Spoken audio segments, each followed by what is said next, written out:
आज का टॉपिक है सर्वनाम। सर्वनाम दो शब्दों से मिलकर बना हुआ है, सर्व और नाम। इसमें जो पहला शब्द सर्व है, इसका अर्थ होता है सबका। तो इस तरह सर्वनाम का शाब्दिक अर्थ हुआ कि सबका नाम, यानी ये वे शब्द हैं जो किसी के नाम यानी संज्ञा के स्थान पर प्रयोग किए जाते हैं। ऐसे शब्दों को सर्वनाम कहते हैं और इनका प्रयोग इसलिए किया जाता है ताकि संज्ञा की पुनरावृत्ति ना हो और भाषा में सौंदर्य बढ़ जाए। अब बात करते हैं कि सर्वनाम कितने प्रकार के होते हैं। यदि हम उत्पत्ति के आधार पर देखें तो सर्वनाम दो प्रकार के होते हैं। एक पहला मौलिक। मौलिक जो शब्द है वो मूल से बना हुआ है और इन मूल यहाँ पे जो मौलिक सर्वनाम है इनके कुल 11 होते हैं जो कि लिखे हुए हैं। मैं, तू, वह, जो, आप, यह, सो, कौन, क्या, कोई, कुछ। तो ये 11 जो है वो मौलिक सर्वनाम होते हैं। और जैसा कि हम जानते हैं कि सर्वनाम एक विकारी शब्द होते हैं। विकारी का अर्थ यह है कि वे शब्द जो वचन, कारक, लिंग इनके आधार पर उनमें बदलाव आ जाता है, ये शब्द विकारी होते हैं। तो ये बदलाव आने के कारण जो है मौलिक सर्वनाम कई विभिन्न प्रकार के सर्वनामों में बदल जाते हैं और इस तरह से बने हुए सर्वनामों को यौगिक सर्वनाम कहते हैं क्योंकि ये शब्द बना हुआ है योग से। तो इस तरह से कई सर्वनाम बन जाते हैं। अब आगे देखते हैं कि सर्वनाम के प्रकार यानी सर्वनाम के भेद उनके वाक्यों में प्रयोग के आधार पर कैसे हो सकते हैं। वाक्यों में प्रयोग के आधार पर सर्वनाम कुल 6 प्रकार के हो जाते हैं। इनके नाम हो जाते हैं पुरुषवाचक, निश्चयवाचक सर्वनाम, अनिश्चयवाचक सर्वनाम, प्रश्नवाचक सर्वनाम, संबंधवाचक सर्वनाम और निजवाचक सर्वनाम। इन 6 के नाम याद करने के लिए आप एक शब्द का प्रयोग कर सकते हैं, अनाप शनाप।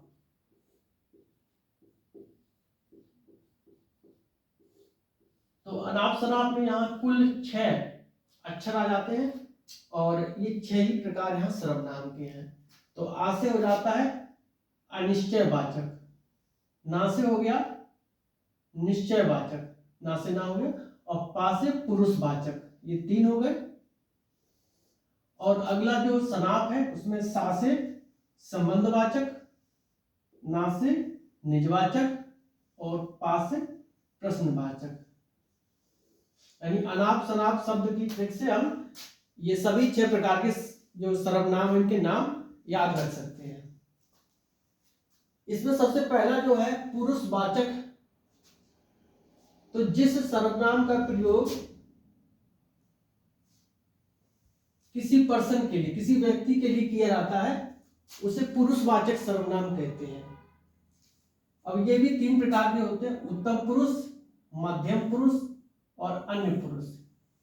अब जैसे हम लोग एक छोटी सी स्टोरी लेते हैं कि जब कहीं पर 2 लोग बैठे बातचीत कर रहे होते हैं और इसमें ए और दूसरा बी और तीसरा थर्ड व्यक्ति तीसरी है।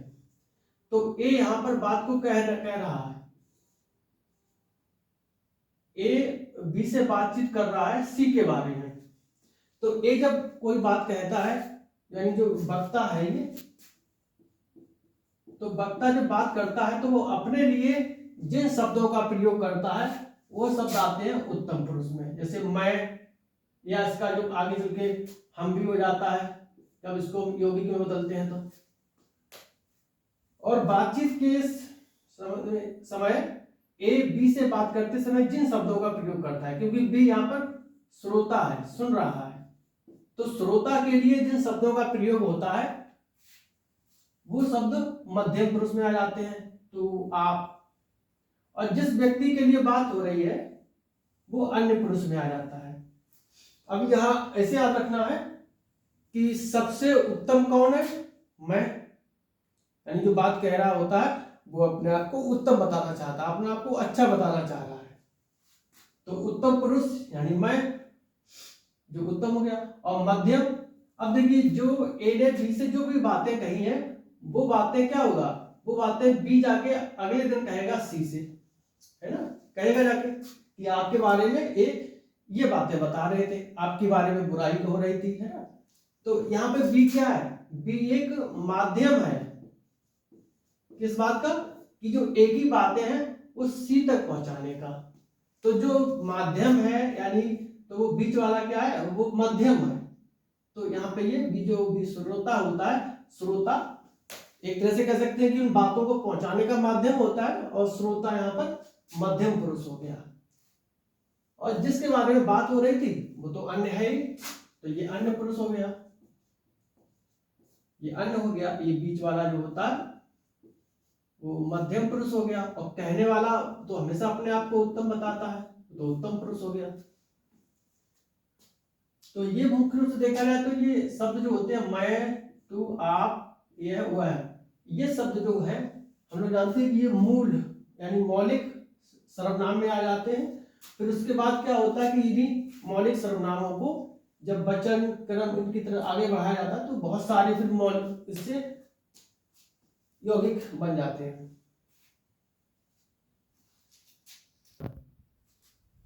अब अगला है निश्चयवाचक। तो जिस सर्वनाम से किसी व्यक्ति, वस्तु या पदार्थ के बारे में निश्चित ज्ञान प्राप्त होता है उसे निश्चयवाचक सर्वनाम कहते हैं।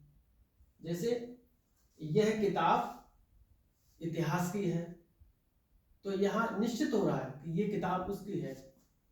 अगला है अनिश्चयवाचक।